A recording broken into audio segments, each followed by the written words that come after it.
If you missed last week's abbreviated version of championship rings, for a quick recap, me and Josh Ungar had our first bet ever on this show. We are about 9 months into this show, and after trying to get Unger to bet with me all football season, he would not. He finally caved in last week because he thought after the Minnesota Timberwolves went up 2-0 on the Denver Nuggets, he said the series was over. He said Denver may get a game here or there, but Minnesota's going to finish them off in 5 games or less. I said no. I said you never doubt the heart of a champion. I said the Nuggets, in my opinion, should have won game 1 if it wasn't for some sloppy shooting, if it wasn't for Naz Reid going off. I thought game 2 was an anomaly. So we bet that basically a bottle of Dr. Pepper, that the T-Wolves would defeat Denver in 5 or less games. And what do you know, Josh? The series is going back to Ball Arena, tied at 2 games apiece. Just to clarify something, I was not the only talking head that said that this series was over after what Minnesota did to Denver in game 2. Well, let me clarify something. I feel like I was the only person in the world who said the series wasn't over. Fair enough. So it's not like I was coming from this crazy out of nowhere take. You know, a lot of people in the sports media world agreed with me. But hey, Denver went into a hostile environment in the Target Center in Minneapolis, and they took care of business. It'll be interesting to see how this game unfolds tonight, because whoever wins this game tonight is going to win this series. I know history says that, but I still feel like Denver can lose the game and win the series in 7. I don't think the same can be true for the T-Wolves. I myself am very interested as well to see how this series acts tonight. I am most interested to see if anybody on the Timberwolves side besides Anthony Edwards, who has obviously became a superstar if he wasn't already entering these playoffs with what he's doing. He's proving himself on the stage. But we have not seen anybody carry a team at his young age to a championship level since LeBron did it with that 07 Cavs team. I was about to say, you got to mention LeBron with that 07 Cavs team. So the level there, history will tell you that unless Anthony Edwards, which yes, he is getting Michael Jordan comparisons, but if he's not LeBron or Michael Jordan, the T-Wolves are probably not going to win this series unless Karl-Anthony Towns comes out of his playoff shell and has a big night, because Nikola Jokic hasn't even had for his numbers a very good series, especially rebounding. He's not at a triple-double in 3 out of the 4 games in this series. So that's a little bit concerning on the Denver side, but they have finally gotten help from the likes of Aaron Gordon, who almost went perfect in game 4, Holiday coming off the bench, Christian Braun as well. So that bench to me, along with Jamal Murray playing better, was the real difference in game 3 and 4, as well as especially in game 4, nobody came along with Ant on the Minnesota side. Yeah, and in game 3, you know, Jamal Murray was the villain in that game because of everything that happened with the heat pack and all that in game 2, which him getting fined $100,000, this is how I viewed it. A slap on the wrist. That's all it was. Like, I feel like Commissioner Adam Silver, he got too soft with it, and he cared more about the TV ratings instead of trying to send a message.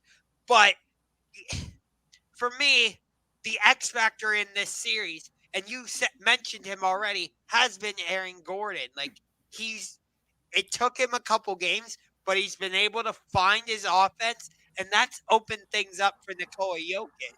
And by the way, when Aaron Gordon came into this league with the Orlando Magic, he was considered a bust. And when he got traded to the Denver Nuggets, many people, including myself, didn't think much of it. But he is a former top pick for a reason, I would say.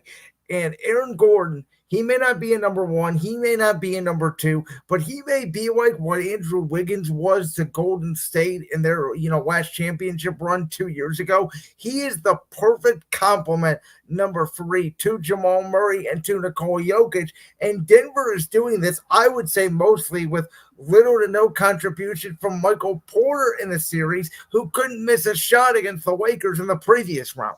It's interesting you bring up Michael Porter because I would say typically he's more the number 3 option for Denver rather than No, Harris. yeah, I would agree, but I think in this series it's become Gordon. No, you're not wrong, but I would say typically it's Michael Porter Jr. as the number 3 series. As the number 3 option, excuse me. So before we move on to Oklahoma City, Dallas, which has been a fascinating series in its own right, let me ask you a question. Do you think that the winner of this series between the Timberwolves and Nuggets will be the Western Conference representative in the NBA Finals? I said it last week at the end of our show, and I will repeat it again. I believe the winner of this series is not only going to win the West, they will be your 2024 Larry O'Brien NBA Finals champion. Interesting. So you think the Timberwolves could take down the Boston Celtics? Because I do. We will get to this at the end of the show. I think the Celtics are on the biggest Mickey Mouse run I've seen in the last 10 years.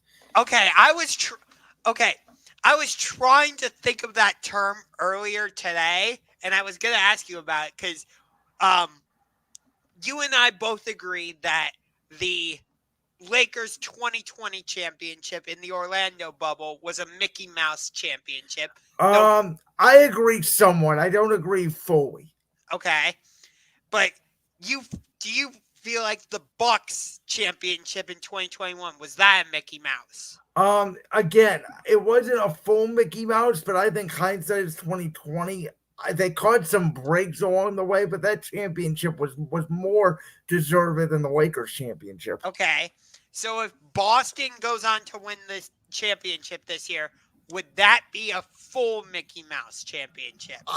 It would depend on the one thing would be they would probably beat the best team in the West, but they are certainly going to be the most rested team out of all of the teams because they essentially are going to have to prove themselves in one series. Because we're going to get to Indiana in the next. I think whoever makes it out of that series won't stand a chance against Boston. I think they're going to be too banged up. And listen, we'll talk about it later. The Celtics have just had numerous breaks from key stars in this postseason. Yes, I agree. It almost, what this Celtics NBA Finals run reminds me of? I think it was 2015 with the Golden State Warriors. Yeah. Golden State had some breaks on their dynasty, but dynasties do get breaks. Boston has also gotten breaks from more, and they haven't been able to cash it all. So we've been saying it all year. This is the year for the Celtics. Let's move on and talk about a game that I thought Dallas last night seemingly had in hand until about 5 minutes left in the fourth quarter. And you look up and Shea Gilgeous-Alexander and Josh Giddey, Chet Holmgren and crew in Oklahoma City, they took over and Luka and Kyrie disappeared down the stretch. And Oklahoma City. That was shocking to me. Sorry to cut you off, but no, go ahead. To their credit, and I've been saying it, and a good buddy of mine texted me last night, and not usually the buddies that come on the chat. Another one of my good buddies, he texted me last night and said that Oklahoma City is for real. And I had said, well, I got to see them finish off this series first to me to say that. But they certainly do look for real. They're the youngest number one seed in NBA history, which, again, historic president of the NBA tells you this should be Dallas' series to lose. And every time I want to put Luka Doncic in that next superstar big guy tier, he disappoints me in a game that Dallas should have honestly won that game last night by 10 points. Yeah. But, I still feel like Oklahoma City is a year away from being a legit contender. That's not to take anything away from what they've done this season. Because, again, no disrespect to Nikola Jokic, but I fully believe Shai Gilgeous-Alexander should have won MVP this season. Because if you take Shai off the Thunder, they're nowhere near the number one seed. That's just me. But I'll tell you one of the big reasons why Oklahoma City won that game. It's because of the defense of Lou Dort and what he did against Luka Doncic down the stretch. Like, you look at what Lou Dort is doing against Luka, and it's pretty remarkable. By the way, I think the Mavs, they're something like 9-0 when Luca has like a 60 point usage rate, and they're like, throughout the whole season. Basically, it's like when Luca's usage rate goes down, the Mavs are more successful. It just seemed to me late last night in the game, it was a lot of ISO ball. It was a lot of Luka and Kyrie, and I give you credit for pointing out the defense of Oklahoma City. But and I don't know if you're with me on this. I am not giving the injury excuse. I know he's got some sort of bad knee / ankle, but he's out there. He's playing 40-ish minutes. It's not like Donovan Mitchell who missed last night with a calf injury. So Luka hasn't missed the game the whole postseason. He looks fine to me when he's out there. He may be limping when he gets to the free throw line or things like that, but when he's out on the court, playing defense or whatever, he looks fine to me. So yeah, Luka, he's still making big shots. Yeah, he has to. Yeah, and let me just say this super quick. I feel like Luka has done a great job overall this postseason of deferring to Kyrie when he has to. When he realizes that Kyrie has it going, like late in the second half in clutch time, he's like, okay, I'm going to go to Kyrie. Have you seen that type of development from him? I'll follow it up by saying I think he's doing that because this is the best Kyrie Irving has looked / played since the 2016 Cavs championship run. Okay. And I think that's also undeniable. We've always known that Kyrie has the best handle and maybe the best finish in the NBA, but we've seen him in Brooklyn and we saw at the end of the Cleveland days. Obviously, Moody, injured, even in his Celtics days, he just didn't look right. Kyrie looks right, and he looks happy. And to add on to the whole like Moody and all that, he's very politically oriented, if you will. I'm not going to get into everything. Well, yeah, he's had some theories over the years. Let's put it that way. Yes. I'm not going to get into everything with him referencing that documentary and the firestorm that caused. Well, that and the earth is flat and all the other things. Right. We've alluded to the fact how much of a mess the Brooklyn Nets have been when we've talked about a Kevin Durant, a James Harden those few years. But it does seem like to me, Kyrie and Luka, I said it though. I do feel like that Dallas lacks a little bit of size. Like I thought Chet Holmgren would be a bigger factor in this series than what he has been. I think he had like 5 or 6 blocks last night. Yeah, but I thought he'd be more dominant in the scoring department. I thought he'd be SGA's sort of number 2 because it does feel like sometimes they're very SGA dependent. That I agree with, but to flip it over to Dallas again super quick, and then I'll let you get back to what you were saying about Oklahoma City. But it feels like they've kind of become PJ Washington dependent a little bit because he has to score. I agree with you there. Tim Hardaway too, by the way, who almost hit a clutch 3 last night of the game, just didn't go down. Right, but I just wanted to add that on because of what you were saying about Oklahoma City being SGA dependent. So the bottom line to this series is I don't think it should be 2-2. I thought Dallas should have been up 3-1 by this point. I picked Dallas to win in 6. You picked Dallas to win in 7. But I think now Oklahoma City's got confidence, and if they play the way they did in Game 1 and that Game 5 becomes a little bit of a rout, Dallas is in trouble. Yeah. I'll tell you what. Overall, the Western Conference has been way more interesting in terms of the playoffs than the Eastern Conference. Well, we said that going in. And then speaking of the East, your Indiana Pacers, not only do they blow out the Knicks on Sunday on Mother's Day in game 4, which absolutely flabbergasted me because I never knew a Knicks game could be decided by more than 5 points, let alone 40. And Let it, alone without referee controversy in some way.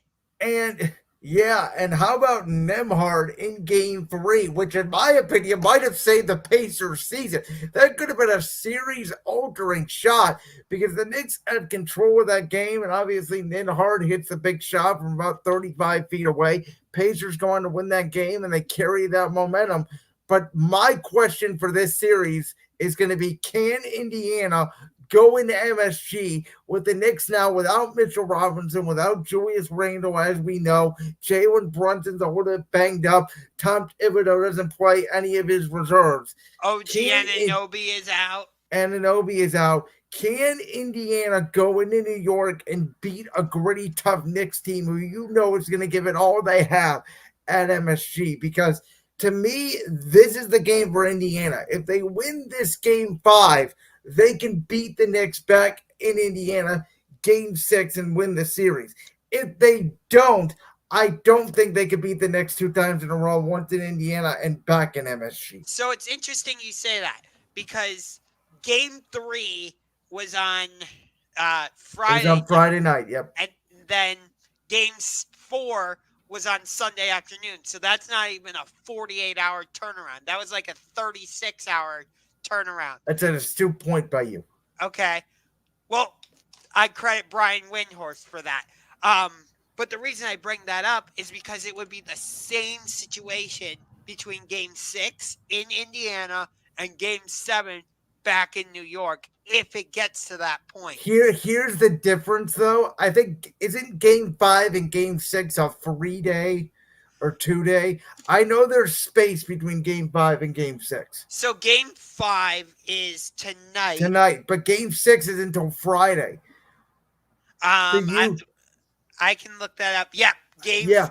That I know they spaced that out because Caitlin Clark's Indiana Fever debut is Thursday, and they did not want that to conflict with a potential game 6. Right. Well, her home debut. Her home debut. Yeah, I should have said that. I'm sorry if I misspoke there. So that to me is the big difference.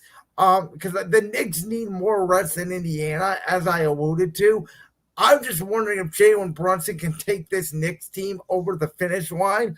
As I alluded to you with Indiana, I know you like them. I still don't know how good they are to a certain extent because I think they got a free pass in the first round, and now the Knicks are missing, 2 or 3 of their best players in this round. Yeah. But I'll tell you this, which is, shoot, I forget what I was going to say now. But if Indiana gets to the Eastern Conference Finals, yes, Boston would win that series, but I think it would be pretty entertaining. I think it would be a sweep because Indiana doesn't play defense. I think Indiana has to outscore you. Now, I think Indiana may get a game. They may get game 2 in Boston because it seems that the Celtics don't play well in game 2 at all. But I think to a certain extent, I think the Celtics get bored with themselves. I think you can even see it watching their games. Like they know that they're better than the Heat. They know that they're better than the Cavs. They just turn it on at the end of games, and put teams away. Yeah. Mike. Oh, I remember what I was going to say. Okay, so go on.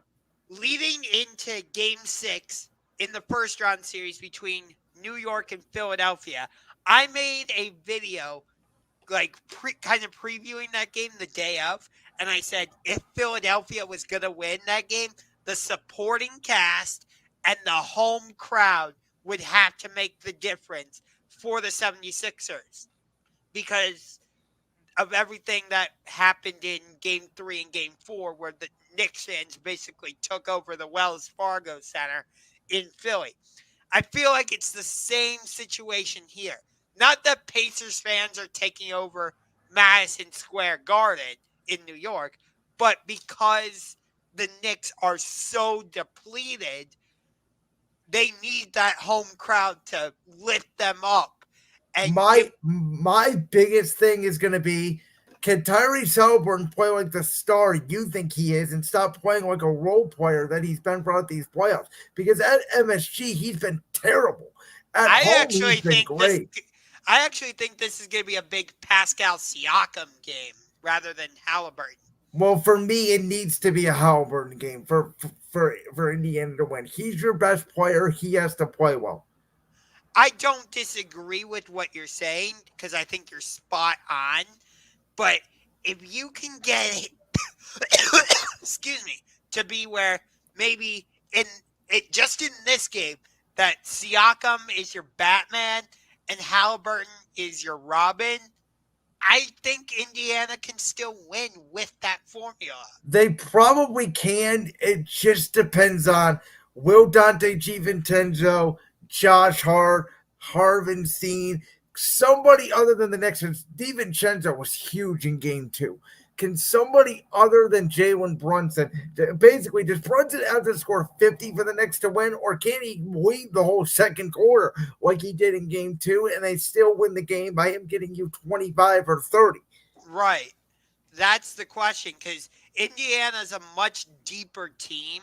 Even if New York didn't have all these injuries, because we know Tom Thibodeau does not like to use his bench like at all.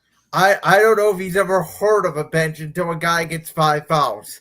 Yeah, or he loses half of his team. Yeah, I mean, so, okay, let's get to the final game. So, I'm going to be honest with you. I don't think I texted you after game two, but I texted a few people and I said the Cavs are not winning another game in this series. Everybody was so excited. Yeah, the Cavs beat the Celtics' ass by 24 points. And I said the supporting cast is not going to do that again. And I said the Celtics are not going to play worse. The Cavs are not going to play better. I am very worried about game three in Cleveland, a game I thought the Cavs had to win.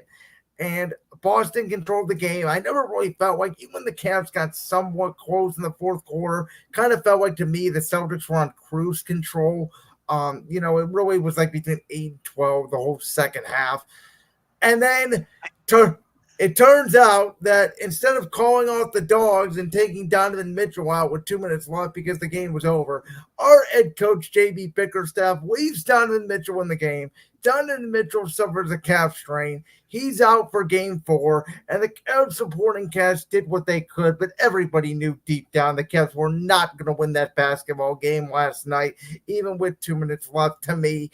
And it sounds like Mitchell's not going to play tomorrow night. So I will be dressing in black, prepared to go to the Cavs funeral at approximately 7 p.m. Eastern, because in my opinion, this series is over and the Cavaliers have some real grown-up decisions to make. I was so hyped and excited when this series got set because I've been wanting to see the Cavaliers and Celtics play each other in the playoffs based off of how the regular season series has gone these last 2 years. I love the rivalry between the Cavaliers and the Boston Celtics that dates back all the way to 2008. I still remember that Game 7 battle between Paul Pierce and LeBron James. One of my first vivid, outside of the 2007 it would be, but 2006 season, game 6 between the Pistons and the Cavs, the night Boobie Gibson went off and the Cavs got to the finals against San Antonio. That game 7 was one of my first vivid memories of Cavs basketball. Yeah. And I looked it up. Going into game 3, the Celtics hadn't won a playoff game in Cleveland since 2017. They still haven't won a regular season game in Cleveland since 2000. I forget the exact date, but it was sometime in 2022. I'd have to look up the exact. Well, they haven't been here a ton, maybe 2 or 3 times. Well, they lost both regular season games in 2023 here in Cleveland. And then obviously this year, as we talked about last week, the Dean Wade game. Yes. Which Dean Wade did come back in game 3. Again, it's another body.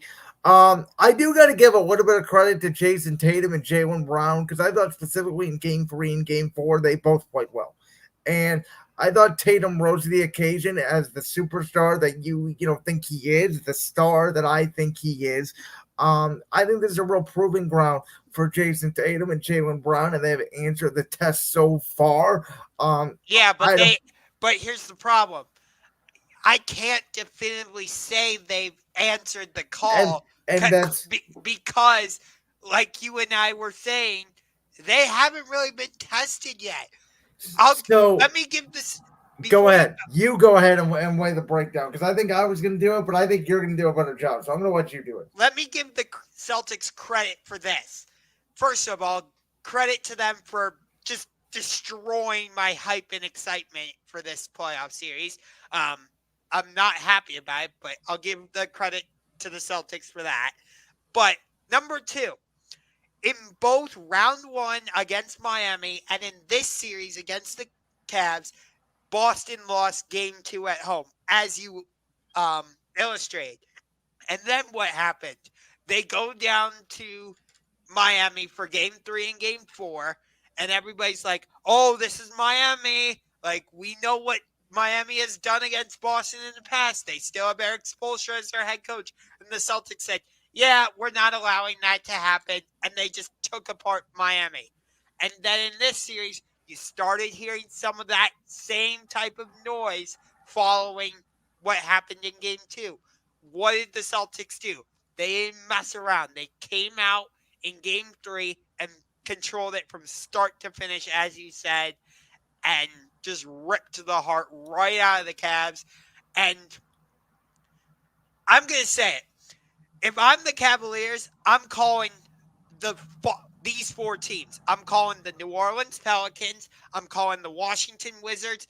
I'm calling the Los Angeles Clippers, and I'm calling the Chicago Bulls. And I'm asking about the availability of Brandon Ingram, Kyle Kuzma, Paul George, and this one's a little bit more out there because he's longer in the tooth. But I'm asking about the availability of DeMar DeRozan. I would not do DeMar DeRozan. I don't think he's consistent enough. Brandon Ingram, I don't know if he's worth the money he's getting paid in New Orleans. That's just me. Kyle Kuzma is more of a role player to me. The guy I would go after is Paul George. So the interesting thing, I have so many thoughts on the Cavs. I feel like we could do a whole separate championship rings just on the Cavs alone. Because here's the interesting thing that, I thought about last night as I was reading the fact that Donovan Mitchell was out for game four. And if you think about it, as we talked about when the Cavs went on their run this year, when did they go on that run? It was basically when Garland and Mobley were out of the lineup. And I think it just JB, who I talked about, I don't want him as a coach, but for some odd reason, the Cavs role players all play well when their starters aren't in the game. Yeah, I mean, look at how to to that point. Look at how well Darius Garland played last Well, night he played without. well in the fourth quarter. I don't care. I to be honest with you, I thought there was 30 points of empty calories. I really did. If you are that guy, you got to come out and set the tone. I thought the guy that was most impressive and to be kept the Cavs in the game in the first half was Max Strus, who just decided to let it fly and ended up hitting, what was it, 5 of 6 or 6 out of 7 from three in the first half, something along those lines. Levert, again, he got going at the end of the game three, started off a little hot in game four, and then disappeared late. Um, it's very interesting what the Cavs are going to do because there's this weird thought in the back of my head that this front office is going to give the injury excuse and just run it all the way back. Yeah.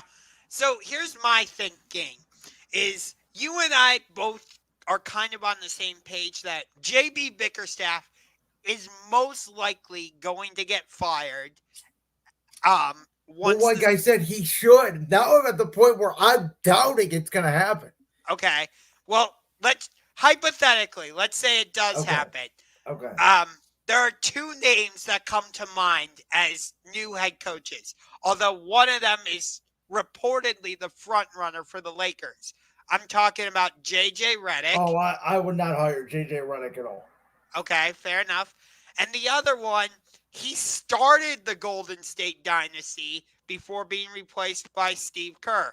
I'm talking about Mark Jackson. I think See, See, I like Mark. I'm surprised you didn't say this name because this is the guy I want. I want Frank Vogel. He's good with bigs. He's an experienced championship coach. I don't know why he keeps getting fired. I think part of it's been because he coaches coach killers and LeBron and KD. But he was good in Indiana with Paul George. His Orlando stint wasn't great. He did win that championship with the Lakers down in the bubble, and that Phoenix roster was a mess, as we've talked about. So listen, I think Frank Vogel can just coach the hell out of basketball, and I think the Cavs have two bigs that need work, and he's very good with bigs, and he's going to have a point guard that could probably control his offense because I don't think the Cavs are going to be willing to trade Darius Garland. So I think he'd be the best fit out of the three coaches we've named. Me personally, I would go after Mark Jackson because we saw what he did at the start of everything that's gone on in Golden State. So I'd like to see what that would look like in Cleveland. My concern about that is he hasn't been a head coach in what, 9 years, 8 years. And and that's totally valid in terms of concerns. But I don't think this roster is going to look the same next season. I Boy, because I hope you're right, and I thought that going in, but for some reason, I feel like this front office is going to say, "Boy, this series could have been a lot different if we would have Donovan Mitchell those last two games. Could have been a lot different if we had Jared Allen this series." And they're going to talk themselves into, let's replace George Niang or somebody here and there off the bench and just try to run it back and try to convince Mitchell with another playoff run. yeah, because that's going to be the big question that hangs over the Cavs' heads. If they can't sign Donovan Mitchell to an extension this offseason, I think they're going to have to trade him by the trade deadline next year. I will tell you, I think you would get the most out of Mitchell if you sat him down right after the season and you gave him his thoughts. And if he said he don't want to be here, you trade him before the draft. This draft for the NBA is going to occur right after the finals, but it is the historically one of the worst NBA drafts in history. Those draft picks are not going to be worth a lot. There are going to be teams calling for guys like Paul George, Donovan Mitchell, obviously George a free agent potentially. If they don't land one of those stars, Mitchell is going to be the guy that you're going to be calling, and that's where you're going to get the most value for him. Yeah. Um, I would even throw Brandon Ingram into that Yeah, conversation. absolutely. Again, we talked about it. I think this is what the Cavs should do, and then we'll move on to our next topic. Sure. What if I'm the general manager, if I'm Kobe Allman of the Cavs, we both talked about you fire JB, but roster wise, if I'm running the Cavs, I would make Mitchell my point guard. I'm going to find a bigger guy who's another shooting guard that can move without the ball, similar to Struz, maybe a little bit smaller, who can move without the ball so that it's not so ball dominant. I want to try to get a bigger forward like an Ingram or a Paul George that maybe then I can move Struz to the bench. And then, you could talk about, does Levert get involved in a package? Can we move on from Levert? Because I don't trust him. Can we move on from Okoro? Because I don't trust him. He's a great I don't defender, but he trust can't Okoro score. at all. So that's what I would do is I would move Garland. I would move Mitchell to the point. I would get a bigger two guard and a bigger three that essentially Struz can be your catalyst off the bench. And then you can redo the bench with, I don't have the list of free agents in front of me, but you can redo the bench with trades and free agency and get more veteran guys that we can trust because we bring in Marcus Morris at the end of the season and he don't even play last night, which I didn't understand. Yeah. Which I know we have to move on, but everybody's making a big deal about LeBron being at Game 4 last night. I don't know.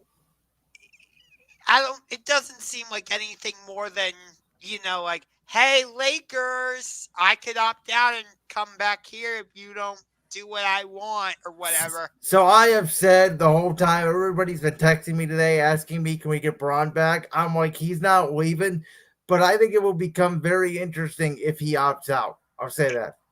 I think, to me, it was more of just a publicity stunt. And we all know LeBron is very calculated in what he does.